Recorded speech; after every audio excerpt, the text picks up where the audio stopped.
3 कमरों के फ्लैट में रहूँ, ये केजरीवाल जी ने बोला था, हमने नहीं बोला। केजरीवाल ने कहा था मैं वैगन आर में चलता हूँ, मैं सरकारी गाड़ी नहीं लूंगा। 2,87,00,000 की कारें केजरीवाल ने पिछले 10 साल में खरीदी मुख्यमंत्री के लिए। केजरीवाल को कि ये भ्रम फैलाकर लोगों को, तो भ्रम में कोई एक बार आएगा, 2 बार आएगा, अब लोग उसके भ्रम में आने वाले नहीं है। बड़े घराने की बेटी होगी, एक स्पेसिफिक नेहरू खानदान की, तो वो तो बेटी है, और दूसरी बेटी के लिए कहा जाएगा वो महिला नहीं है। दिल्ली में विधानसभा चुनाव होने हैं, ऐसे में नेताओं के वादे दावे बयानबाजी बदस्तूर जारी है। इस बीच हमारे साथ मौजूद है कालकाजी से बीजेपी के उम्मीदवार रमेश बिधूड़ी, जो कि इस बार चुनावी मैदान में है बीजेपी की तरफ से। हालांकि इसी सीट से आतिशी मारलेना है आम आदमी पार्टी की तरफ से, और कांग्रेस की तरफ से तेज तर्रार प्रवक्ता अलका लांबा है। आइए सीधा हम जान लेते हैं रमेश बिधूड़ी जी से कि इस बार के चुनाव को लेकर उनकी रणनीति क्या है और किस तरीके से आगे चुनाव की पूरी लाइन को रख रहे हैं। सर, स्वागत है आपका स्टेट में रहें। नमस्कार, थैंक यू। सबसे पहला सवाल तो यही है, क्योंकि दिल्ली में विधानसभा चुनाव को देखते हुए इस बार के लोकसभा इलेक्शन से आपको दूर रखा गया ताकि आपको दिल्ली की राजनीति में फिर से लाया जाए। तो इस बार कैसा आप माहौल देख रहे हैं, और एक हाई प्रोफाइल सीट से अगर आप चुनावी मैदान में हैं, 2 महिला उम्मीदवार हैं सामने से, तो क्या लग रहा है इस बार? देखो, पहले तो मैं आपको इस बात के लिए, पहली आप ऐसी कोई किसी चैनल की एंकर हैं जिन्होंने सच्ची बात कही है कि केंद्र के चुनाव से अलग रख फिर से दिल्ली में भेजने के लिए पार्टी की रणनीति के तहत ही नहीं किया, वरना बाकी लोग तो क्या क्या क्या कुछ लगा रहे थे। मैं 3 बार विधायक रहा हूँ, और ये चुनाव भी हमारा, मोदी जी अब उन पर भरोसा दिल्ली को हो गया है कि 10 साल इसको केजरीवाल जी को देख लिया है। हमेशा डालता है मोदी जी मुझे काम नहीं करने दे रहे, तो मोदी जी तो 29 तक भी रहेंगे।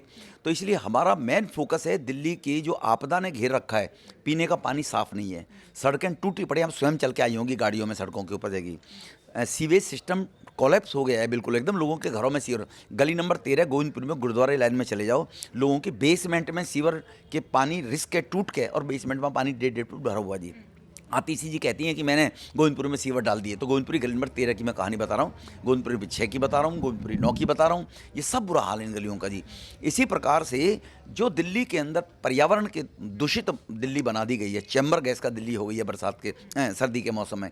गर्मी में पीने का पानी नहीं है, 950 MGD पानी दिल्ली में 2013 में था, आज भी 950 MGD है, क्योंकि पैसा बांट दिया सारा अपने केजरीवाल के कार्यकर्ताओं के, उनके वॉलंटियर्स के रिश्तेदारों को। एम्प्लॉयमेंट किसी को 400-500 लोगों को दे दिया है। जो गरीब लोग, वीकर सेक्शंस के लोग अस्पतालों में इलाज कराते हैं, वो भी जांच की जाएगी, उसमें 70% लोग ऐसे मिलेंगे कि जो पैसे वाले लोग हैं, और वो सर्टिफिकेट उनके बना दिए वीकर सेक्शन वाले, और वो उसका इलाज ले रहे, गरीबों का इलाज फ्री में नहीं मिल पा रहा है। आयुष्मान कार्ड जिन्होंने लागू नहीं किया केजरीवाल जी ने, अगर वरना गरीब लोगों को 5 लाख तक का मुफ्त इलाज मिलता। जिन गरीब लोगों को मोदी जी राशन दे रहे हैं, 60-80 लाख दिल्ली में हैं, उनके राशन कार्ड बंद पड़े हैं, 10 लाख लोगों की एप्लीकेशन पड़ी हुई हैं। अगर उन 10 लाख लोगों के कार्ड बन जाते तो उनको भी मुफ्त में राशन मिलता बेचारों को, वो शुरू करने का काम हमारा मकसद है। तो ये जो इस प्रकार के जनहित के कार्य हैं जिनको कोलैप्स कर दिया केजरीवाल ने 10 साल में, उसके लिए भारतीय जनता पार्टी काम कर रही है। लेकिन सर, तमाम योजनाओं की नाकामियां आपने गिनाई है, लेकिन इस बीच अभी बीजेपी की तरफ से सीएम हाउस का मॉडल जारी कर दिया गया है, शीश महल को लेकर टारगेट किया जा रहा है, तो आपको लग रहा है कि ये भी एक चुनावी मुद्दा है क्या इस बार बीजेपी की तरफ से? नहीं, हकीकत सामने ला रहे हैं। अगर ये चुनावी मुद्दा है तो लोगों को मानना चाहिए कि केजरीवाल जो बोलता है सब चुनावी मुद्दे हैं। केजरीवाल हकीकत में कुछ नहीं करता। केजरीवाल जी ने कहा था शीला दीक्षित 27 AC लगे हुए हैं, महल में रहती है, मैं मुख्यमंत्री बनूंगा, 3 कमरों के फ्लैट में रहूँ, ये केजरीवाल जी ने बोला था, हमने नहीं बोला। केजरीवाल ने कहा था मैं वैगन आर में चलता हूँ, मैं सरकारी गाड़ी नहीं लूँगा। 2,87,00,000 की कारें केजरीवाल ने पिछले 10 साल में खरीदी मुख्यमंत्री के लिए। केजरीवाल जी ने कहा था मैं कोई सिक्योरिटी नहीं लूँगा, जनता के बीच में सेवा करूँगा गरीबों की, NGO की तरह। पंजाब की सिक्योरिटी उसके साथ है, पंजाब में उनकी सरकार है, और दिल्ली की सिक्योरिटी तो दिल्ली को देनी पड़ेगी केंद्र को। 2 सिक्योरिटी में केजरीवाल चलते हैं जी। केजरीवाल ने कहा था सब नौजवानों को फ्री वाईफाई दूंगा, कहाँ है वाईफाई? केजरीवाल जी ने कहा था कांग्रेस जी, शीला दीक्षित जी, सोनिया गांधी जी, कपिल सब चोर हैं। एक लीडिंग चैनल ने पूछा था कि क्या इनके साथ अलायंस करोगे? नहीं, मेरे 2 बच्चों की कसम के साथ कभी नहीं जाऊँगा। अभी रिसेंट में 6 महीने पहले कांग्रेस के साथ ही केजरीवाल जी ने चुनाव लड़ा है। तो चुनावी मुद्दे केजरीवाल के हैं। हमने जो शीश महल दिखाया वो दिखाया केजरीवाल की कथनी और करनी। इसने कहा मैं 3 कमरे के फ्लैट में रहूँगा, और ये 52 करोड़ की gold plated wash basin, gold plated toilet seat, Kejriwal ji वहाँ रहते हैं। उससे भी बड़े मजे की बात देखिए, जो गोल्ड प्लेटेड CAG की रिपोर्ट ने दी थी वॉश बेसिन, वो गोल्ड प्लेटेड 3 दिन मारलेना जी भी रही वहाँ पर मुख्यमंत्री, टेम्परेरी मुख्यमंत्री जो बताते हैं केजरीवाल साहब, वो गायब हैं। CAG की रिकॉर्ड में गोल्ड प्लेटेड हैं, वो गायब हैं। उनको केजरीवाल जी ले गए या मारलेना जी ले गई? जनता के पैसा का ये मारलेना जी बताएं कि मैंने नहीं लिया केजरीवाल, या केजरीवाल जी कहें कि मैं जब छोड़ कर आया था तो वहीं थी, वो गायब है, क्यों गायब है? इसका जवाब कौन देगा? तो इन स्थितियों को देखते हुए अब दिल्ली में लोग समझ गए हैं।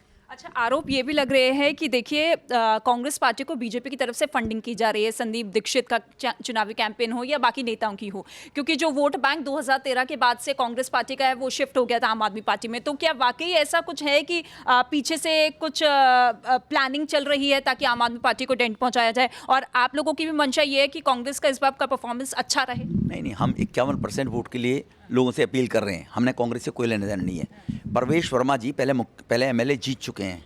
परवेश वर्मा जी 10 साल सांसद रहे हैं, और परवेश वर्मा जी उस पिता के बेटे हैं कि जी देश की आज़ादी के बाद देहात के गांव में पक्की सड़कें नहीं थी, कम्युनिटी सेंटर नहीं थे, वो सब रूरल बेल्ट में काम करने का काम किया तो साहिब सिंह वर्मा जी ने किया है।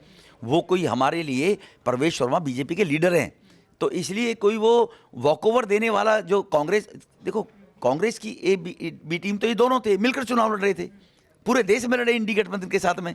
तो अब उनको मालूम है केजरीवाल को कि ये भ्रम फैलाकर लोगों को, तो भ्रम में कोई एक बार आएगा 2 बार आएगा, अब लोग उसके भ्रम में आने वाले नहीं हैं। अब केजरीवाल की परेशानी ये हो रही है, उनको मालूम है वो चुनाव हार रहे हैं, तो इस प्रकार की वो नौटंकियाँ करेंगे ही करेंगे। अच्छा, क्योंकि चुनाव प्रचार में अक्सर देखा जाता है कि चुनाव प्रचार के साथ साथ बयानबाजी भी खूब होती है, लेकिन आपको लगता है कि चुनाव प्रचार में अक्सर नेताओं को ध्यान देना चाहिए कि किस पर टिप्पणी कर रहे हैं, किस पर नहीं कर रहे? देना चाहिए, बिल्कुल देना चाहिए, मैं इस बात से सहमत हूँ आपकी से। लेकिन टिप्पणी किस पे की जाएगी? जब जो जैसी टिप्पणी सामने से आएंगी, जो टिप्पणियों की आप चर्चा कर रहे हैं, मैं धन्यवाद दूंगा उस बात के लिए आपको कि उस टिप्पणी पहले की जाती रही हैं, और अब कोई बड़े घराने की बेटी होगी, एक स्पेसिफिक नेहरू खानदान की, तो वो तो बेटी है, और दूसरी बेटी के लिए कहा जाएगा वो महिला नहीं है। आम आदमी पार्टी में उसके विधायक अगर महिला को कुत्ते से कटवाएंगे तो वो महिला नहीं है ना जी।